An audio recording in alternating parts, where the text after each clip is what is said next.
Hello students, welcome to Centennials online classes. Students, we are working from home. Student last class में हमने example 3.2 cover किया था बेटा। अब हमें एग्जाम्पल 3.3 कवर करना है इसका एनसीईआरटी का। बेटा एग्जाम्पल 3.3 में बोला था an electric toaster uses nichrome. Nichrome बेटा एलॉय होता है for its heating element when a रफली small current passes through its resistance at room temperature is found to be 75.3 ohm. तो बेटा इसने बता रखा है रूम टेम्परेचर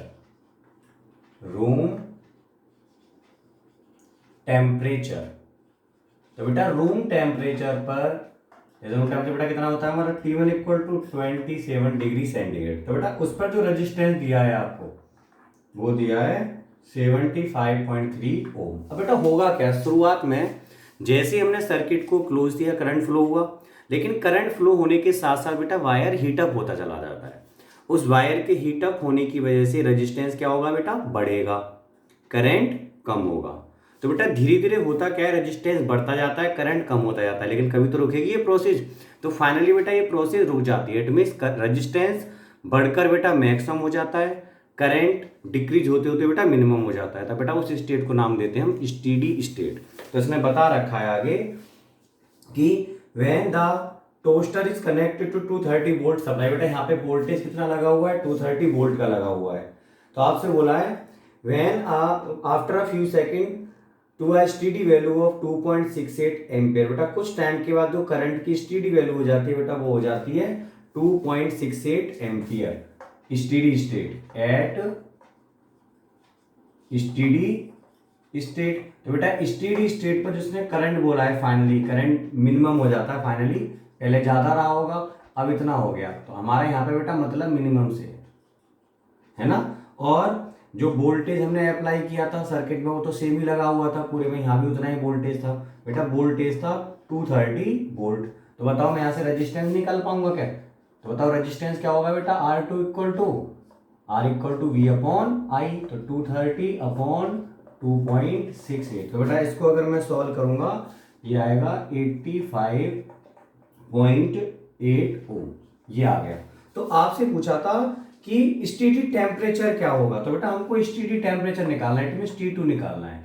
तो शुरुआत में टेम्परेचर इतना था, लेकिन फाइनली टेम्परेचर बढ़कर मैक्सिमम हो जाएगा, तो उसको हम स्टेडी टेम्परेचर कह रहे हैं, वो पूछा है। तो बेटा ये क्या है जो टेम्परेचर है, ये है steady temperature. It means maximum temperature. Okay बेटा, ये रेजिस्टेंस बेटा करंट मिनिमम है तो रेजिस्टेंस कैसा हो चुका होगा, ये मैक्सिमम हो चुका होगा। बात समझ आ रही है। और आपको ये बता रखा है कि जो टेम्परेचर कोफिशिएंट है रेजिस्टिविटी का या रेजिस्टेंस का, रेजिस्टेंस है तो रेजिस्टेंस का होगा, रेजिस्टिविटी दिया तो उसका होगा। बाकी सारी चीजें लगभग बेटा सेम रहती हैं। इंटू 10⁻⁴ पर डिग्री सेंटीग्रेड। तो आपको बेटा T2 फाइंड आउट करना था। तो देखो हमें फॉर्मूला याद था, क्या था वो भाई, अल्फा क्या होता था, टेम्परेचर कोफिशिएंट और रेजिस्टेंस, वो होता था बेटा relative resistance. It means resistance में चेंज अपॉन ओरिजिनल रेजिस्टेंस, जिसको हम फ्रैक्शनल चेंज भी कहते थे रेजिस्टेंस में। तो बेटा fractional change in resistance delta R upon R, पहले वाला कौन है 1, इंटू में चेंज इन टेम्परेचर, इंटू में क्या आएगा बेटा डेल्टा T। तो alpha equal to delta R कितना हुआ R2 minus R1 upon R1, delta T होगा बेटा T2 माइनस T1। अब यहां से तो हमें तो T2 निकालना था, तो T2 माइनस T1 बेटा आप इंटू में ले आओ, तो क्या बचा हमारे पास R2 minus R1 upon R1, into में आ जाएगा बेटा नीचे अल्फा। T2 माइनस बेटा जब डिफरेंस होता है ना तो हमें कन्वर्ट करने की कोई जरूरत नहीं पड़ती कि डिग्री है तो बेटा डिग्री में रहने देंगे, हमें केल्विन में कन्वर्ट नहीं करना, क्योंकि डिफरेंस आ रहा है। डिफरेंस में हमें पता है अगर हम एक कॉलम की बात करते हैं, एक छोटे से डिवीजन की बात करते हैं, तो डिवीजन जो है केल्विन में और बेटा डिग्री सेंटीग्रेड में सेम रहता है। तो T2 माइनस बेटा T1 की वैल्यू कितनी है 27, R2 था बेटा हमारा 85.8 माइनस R1 की वैल्यू बेटा 75.3 अपॉन R1 75.3, इंटू में ये वाली वैल्यू है बेटा यहाँ पे अल्फा की 1.7 इंटू 10⁻⁻⁴। अब बेटा इस पूरे को आप सॉल्व करोगे खुद, मैं डायरेक्ट देख के लिख रहा हूँ उसमें। तो हमारा बेटा जो T2 माइनस 27 की जो वैल्यू आएगी ये आएगी बेटा यहाँ से 820। तो बेटा फाइनल आंसर क्या होगा, T2 equal to 847 degree centigrade. तो बेटा ये स्टेडी टेम्परेचर हो जाएगा बाद में। तो देख रहा कितना ज़्यादा टेम्परेचर हो गया, क्योंकि ये नाइक्रोम है तो बेटा वो मेल्ट होने वाला नहीं है, क्योंकि इसका मेल्टिंग पॉइंट हाई होता है। Okay students, now pause the video and note it down. तो बेटा एग्जांपल 3 पॉइंट डिस्कस करते हैं। इसमें बोला है the resistance of platinum wire of a platinum register thermometer at ice point. तो बेटा आइस पॉइंट, आइस पॉइंट का बेटा मतलब क्या होता है, T0 बोल दो, जो कितना होगा 0 डिग्री सेंटीग्रेड। तो बेटा उस पे जो रेजिस्टेंस है उसको मैं R0 बोल रहा हूं, तो बेटा उसकी वैल्यू हमें दे रखी है 5 ओम। अब आगे बोला है at steam point, at steam point, बेटा स्टीम पॉइंट जिस पे वाटर बॉईल होता है, तो बेटा उसको हम बोलते हैं 100। तो उसको मैं यहाँ पे भी T100 की फॉर्म में लिख रहा हूँ, जो कितना होगा बेटा 100 डिग्री सेंटीग्रेड। उसके बाद आता है लास्ट में बोला है इन हॉट बाथ। अगर इसको ही हम प्लेटिनम थर्मोमीटर को हॉट बाथ में रखते हैं, ऐसे बेटा अलग अलग कंडीशन में इसको रखा गया है। ये प्लेटिनम थर्मोमीटर था, ऐसे क्या है ये platinum thermometer.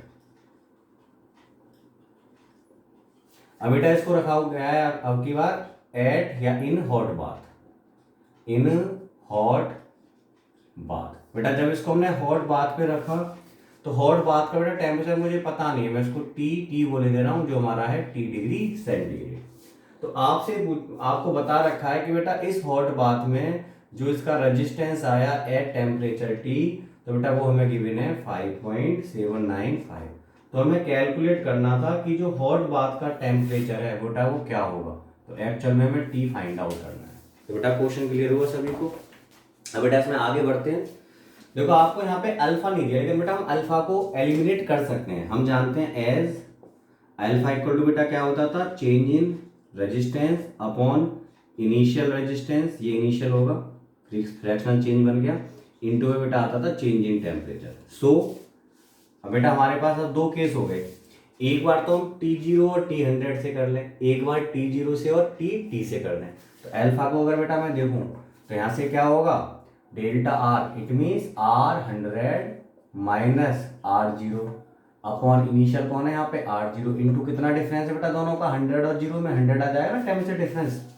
Equation number 1 also alpha equal to बेटा एक बार में 0 से और T से काम चला ले रहा हूँ, तो R T पर तो हो गया RT R0 upon R0 into बेटा T और 0 में कितना डिफरेंस आ रहा है T का। Equation number 2।